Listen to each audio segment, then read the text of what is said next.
ಎಲ್ಲರಿಗೂ ನಮಸ್ಕಾರ. ನಾನು ನಿಮ್ಮ ಸಪ್ನಾ ಗೌಡ. ಇವತ್ತಿನ ವಿಡಿಯೋ ಸ್ಪೆಷಲ್ ಏನಂತ ಹೇಳಿದ್ರೆ, ಇವತ್ತಿನ ದಿವಸ ರಥ ಸಪ್ತಮಿ ಆಗಿರೋದ್ರಿಂದ ನಾನಿವತ್ತು ಬೆಳಿಗ್ಗೆನೇ ಬೇಗ ಎದ್ದು ಸೂರ್ಯದೇವನ ಪೂಜೆನ ಮಾಡೋಣ ಅಂತ ಎಲ್ಲನೂ ಕೂಡ ರೆಡಿ ಮಾಡ್ಕೊತಾ ಇದ್ದೀನಿ.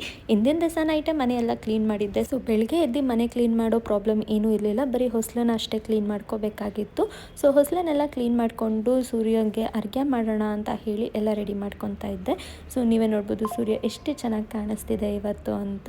ಸೊ ನಾನಿವಾಗ ಆ ಸೂರ್ಯನ ಅರ್ಘ್ಯಕ್ಕೆ ಏನೇನೆಲ್ಲ ಸಿದ್ಧತೆ ಮಾಡ್ಕೊತಿದ್ದೀನಿ ಅಂತ ತೋರಿಸ್ತಾ ಇದ್ದೀನಿ ನೋಡಿ. ಫಸ್ಟು ಒಂದು ತಾಮ್ರದ ಚೊಂಬನ್ನು ತೊಗೋಬೇಕು. ಸೊ ತಾಮ್ರದ ಚೊಂಬೊಳಗಡೆ ಅರಿಶಿನ, ಕುಂಕುಮ, ಅಕ್ಕಿ, ಹೂವು, ಬೆಲ್ಲ ಇಷ್ಟ ಐಟಮನ್ನು ಕೂಡ ಆ ಚೊಂಬೊಳಗಡೆ ಹಾಕ್ಕೊಂಡು ರೆಡಿ ಮಾಡಿ ಇಟ್ಕೊಳ್ಳಿ. ಸೊ ಅದಾದಮೇಲೆ ಫಸ್ಟು ನೀವು ಸೂರ್ಯದೇವನಿಗೆ ಪೂಜೆನ ಮಾಡಬೇಕು. ಅರಿಶಿನ, ಕುಂಕುಮ ಮತ್ತು ಗಂಧದ ಕಡ್ಡಿನ ಹಚ್ಚಿ ಪೂಜೆನ ಮಾಡಿ ಆದಮೇಲೆ ಅರ್ಘ್ಯನ ಅರ್ಪಿಸ್ಬೋದು. ಈ ಥರ ಅರ್ಘ್ಯನೆಲ್ಲ ನದಿಗಳಲ್ಲಿ ಮಾಡ್ತಾಯಿದ್ರು, ಬಟ್ ಆದರೆ ಸಿಟಿಗಳಲ್ಲಿ ನದಿಗಳೆಲ್ಲ ಸಿಗೋದಿಲ್ಲ ಅಲ್ವಾ. ಸೊ ಅದಕ್ಕೆ ಈ ಥರನೇ ಮಾಡ್ಕೋಬೇಕಾಗತ್ತೆ. ಆದರೆ ನೀರನ್ನ ಕೆಳಗಡೆ ಚೆಲ್ಲೋದು ಬದಲು ಕೆಳಗಡೆ ಒಂದು ಪಾಟ್ನ ಇಟ್ಕೊಂಡು ಆ ನೀರನ್ನು ಕೆಳಗಡೆ ಚೆಲ್ಲಿ, ಇಲ್ಲ ಅಂತ ಹೇಳಿದ್ರೆ ಯಾರಾದರೂ ಓಡಾಡ್ತಿದ್ರೆ ಆ ನೀರನ್ನ ತುಳಿದಂಗೆ ಆಗುತ್ತೆ. ಸೊ ಅದಕ್ಕೋಸ್ಕರ ಕೆಳಗಡೆ ಒಂದು ಚಿಕ್ಕದಾದ ಪಾಟ್ನ ಇಟ್ಕೊಂಡು ನೀವು ನೀರನ್ನು ಚೆಲ್ಬೋದು. ಆದರೆ ಇದನ್ನು ನೀವು ಸೂರ್ಯದೇವನಿಗೆ ಕಾಣಿಸೋ ಥರನೇ ಮಾಡಬೇಕು. ಅದೇ ಡೈರೆಕ್ಷನಲ್ಲಿ ಫೇಸ್ ಮಾಡಿಕೊಂಡು ನೀವು ಕೆಳಗಡೆ ಒಂದು ಪಾಟ್ನ ಇಟ್ಕೊಂಡು ಅರ್ಘ್ಯನ ಬಿಡಿ. ಸೊ ಈ ಅರ್ಘ್ಯನ ಮಾಡುವಾಗ ನಿಮ್ಮ ಮನಸ್ಸಲ್ಲಿ ಏನಾದರೂ ಒಂದು ಸಂಕಲ್ಪನ ಮಾಡಿಕೊಂಡು ನೀವು ಅರ್ಘ್ಯನ ಬಿಡಬೇಕಾಗತ್ತೆ. ಹಾಗೆ ರಥಸಪ್ತಮಿಯ ದಿವಸದಂದು ನಾನು ಇಂದಿನ ವಿಡಿಯೋದಲ್ಲೇ ಹೇಳಿದ್ದೀನಿ, ಎಕ್ಕದ ಎಲೆಯನ್ನು ತಲೆ ಮೇಲೆ ಇಟ್ಕೊಂಡು ಸ್ನಾನ ಮಾಡಬೇಕು. ಈ ಥರ ಮಾಡೋದ್ರಿಂದ ತುಂಬಾ ಆರೋಗ್ಯಕ್ಕೆ ಬೆನಿಫಿಟ್ಸ್ ಇದೆ. ಅದಾದಮೇಲೆ ಇವತ್ತಿನ ದಿವಸ ಮನೆಯಲ್ಲಿ ಹಾಲು ಉಗ್ಸೋದು ಕೂಡ ತುಂಬಾ ಒಳ್ಳೆಯದು. ಯಾರೆಲ್ಲ ಹೊಸ ಮನೆಗಳಿಗೆ ಹೋಗ್ತಿದ್ದೀರಾ, ಇವತ್ತಿನ ದಿವಸ ಹೋಗಿ ಹಾಲು ಉಗ್ಸೋದು ಕೂಡ ತುಂಬಾ ಒಳ್ಳೆಯದಾಗತ್ತೆ. ಹಾಗೆ ಇಲ್ಲ ಅಂತಂದರೆ ನಿಮ್ಮ ಮನೆಗಳಲ್ಲೇನೆ ಪೂಜೆ ಮಾಡೋ ಟೈಮಲ್ಲಿ ಹಾಲನ್ನು ಉಗ್ಸಿ ಹಾಲನ್ನು ನೈವೇದ್ಯಕ್ಕೆ ಇಟ್ಟು ಪೂಜೆನ ಮಾಡ್ಕೋಬಹುದು. ಹಾಗೆ ಇವತ್ತಿನ ದಿವಸ ಎಕ್ಕದ ಎಲೆಯ ಮೇಲೆ 3 ಇಡಿ ಗೋಧಿನ ಹಾಕಿ ದೀಪನ ಹಚ್ಚಿ ದೀಪಾರಾಧನೆ ಮಾಡೋದು ತುಂಬಾ ಒಳ್ಳೆಯದು. ಇದನ್ನು ನೀವು ಸೂರ್ಯದೇವನಿಗೆ ಮಾಡಬೇಕಾಗತ್ತೆ. ಸೊ ಫಸ್ಟು ನೀವು 7 ಎಕ್ಕದ ಎಲೆಗಳನ್ನ ತೊಗೋಬೇಕಾಗತ್ತೆ, ಆಯಿತಾ. ಸೊ 7 ಎಕ್ಕದ ಎಲೆನ ತೊಗೊಂಡು ಅದನ್ನು ವಾಶ್ ಮಾಡಿ ಇಟ್ಕೊಂಡಿರಿ. ಎಕ್ಕದ ಎಲೆ ನಿಮಗೆ ರೋಡ್ ಸೈಡಲ್ಲೆಲ್ಲ ಈಸಿಯಾಗಿ ಸಿಗುತ್ತೆ. ಇಲ್ಲ ಅಂತ ಹೇಳಿದ್ರೆ ಇವತ್ತಿನ ದಿವಸ ಹೂವು ಮಾರೋ ಕಡೆ ಎಲ್ಲನೂ ಕೂಡ ಎಕ್ಕದ ಎಲೆ ಸಿಗುತ್ತೆ. ಅದಕ್ಕೆ ಬಿಳಿ ಎಕ್ಕದ ಹೂವನೂ ಕೂಡ ಸಿಗುತ್ತೆ. ತೊಗೊಂಡು ಬಂದು ಇಟ್ಕೊಂಡು ನೀವು ಪೂಜೆಗೆ ಯೂಸ್ ಮಾಡ್ಕೊಬೋದು.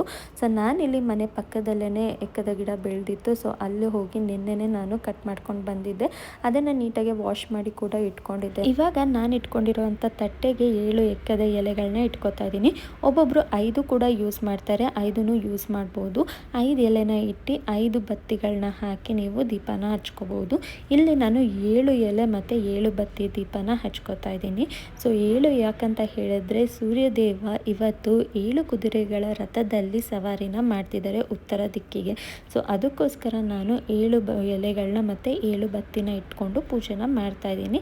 ಸೊ ಎಲೆಗೂ ಕೂಡ ನೀವು ಅರಿಶಿನ, ಕುಂಕುಮ, ಗಂಧ ಎಲ್ಲನೂ ಇಟ್ಕೊಂಡು ಆಮೇಲೆ ಆ ಎಕ್ಕದ ಎಲೆಯ ಮೇಲೆ 3 ಇಡಿ ಗೋಧಿನ ನೀವು ಹಾಕೋಬೇಕಾಗತ್ತೆ. ಆ್ಯಂಡ್ ಗೋಧಿ ಹಾಕೋವಾಗ ನಿಮಗೆ ಯಾವುದಾದ್ರೂ ಕೆಲಸ ಆಗಬೇಕಾಗಿದ್ರೆ ಮತ್ತು ಏನಾದರೂ ಸಂಕಲ್ಪ ಇತ್ತು ಅಂತ ಅಂದರೆ ಫಸ್ಟ್ ಅದನ್ನು ಸಂಕಲ್ಪ ಮಾಡಿಕೊಂಡು ಆ ಎಕ್ಕದ ಎಲೆಯ ಮೇಲೆ 3 ಇಡಿ ಗೋಧಿನ ಹಾಕ್ಕೊಳ್ಳಿ.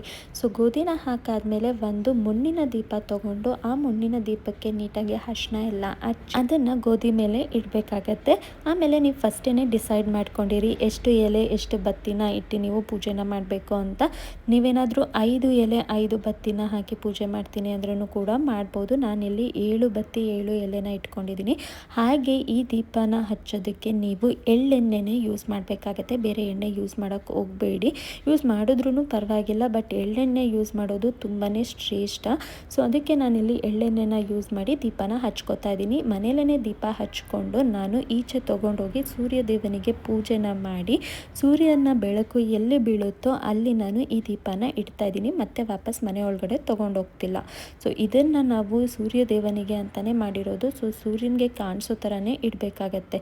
ಅದಾದಮೇಲೆ ನೀವು ಇದನ್ನು ನೆಕ್ಸ್ಟ್ ಡೇ ತೆಗಿಬೇಕಾಗತ್ತೆ. ಸೊ ನೆಕ್ಸ್ಟ್ ಡೇ ತೆಗೆದಾಗ ಈ ಎಲೆಗಳನ್ನ ಯಾವುದಾದ್ರೂ ಮರದ ಕೆಳಗಡೆ ಹಾಕಿ, ಹಾಗೆ ಈ ಭತ್ತನ ತೊಗೊಂಡೋಗಿ ಯಾವುದಾದ್ರೂ ಹಸುಗಳಿಗೆ ಹಾಕಿ, ಇಲ್ಲ ಅಂತ ಹೇಳಿದ್ರೆ ಯಾವುದಾದ್ರೂ ಬ್ರಾಹ್ಮಣನಿಗೆ ದಾನ ಕೊಟ್ಟರು ಕೂಡ ಒಳ್ಳೆಯದು. ಅಕಸ್ಮಾತ್ ಕೊಡೋಕ್ಕಾಗಿಲ್ಲ ಅಂತ ಹೇಳಿದ್ರೆ ಪ್ರಾಣಿಗಳಿಗೆ ಹಾಕಿ. ಅದು ಕೂಡ ಸಾಧ್ಯವಾಗಿಲ್ಲ ಅಂತ ಹೇಳಿದ್ರೆ ಯಾವುದಾದ್ರೂ ಮರದ ಕೆಳಗಡೆ ಯಾರು ತುಳಿದಿರೋ ಜಾಗದಕ್ಕೆ ಹಾಕಿಬಿಡಿ. ಅದನ್ನು ನೀವೇನು ಯೂಸ್ ಮಾಡೋದಕ್ಕೆ ಹೋಗಬೇಡಿ. ಸೊ ನಾನಿಲ್ಲಿ ಸೂರ್ಯನಿಗೆ ದೀಪನ ಹಚ್ಚಿ ಪೂಜೆನ ಮಾಡಿ ಬಂದು ಒಳಗಡೆ ನಾನು ಮನೇಲಿ ಕೂಡ ದೇವರಿಗೆ ಪೂಜೆನ ಮಾಡ್ಕೊತಾ ಇದ್ದೀನಿ. ಸೊ ಈ ಥರ ನೀವು ರಥಸಪ್ತಮಿಯ ದಿವಸ ಪೂಜೆನ ಮಾಡೋದು ತುಂಬಾ ಒಳ್ಳೆಯದು. ಫಸ್ಟ್ ಥಿಂಗ್ ನೀವು ಮಾಡಬೇಕಾಗಿರೋದು ಎಕ್ಕದ ಎಲೆಯಿಂದ ಸ್ನಾನ ಮಾಡಿ ಆ್ಯಂಡ್ ಎರಡನೇದು ಫಸ್ಟು ಸೂರ್ಯನಿಗೆ ಅರ್ಘ್ಯವನ್ನು ಅರ್ಪಿಸಿ ಆಮೇಲೆ ಎಕ್ಕದ ಎಲೆ ಮೇಲೆ ಗೋಧಿ ದೀಪನ ಹಚ್ಚಿ. ಸೊ ಇಷ್ಟು ರಥಸಪ್ತಮಿಯ ದಿವಸದಂದು ಮಾಡಿದ್ರೆ ತುಂಬಾ ಒಳ್ಳೆಯದಾಗುತ್ತೆ.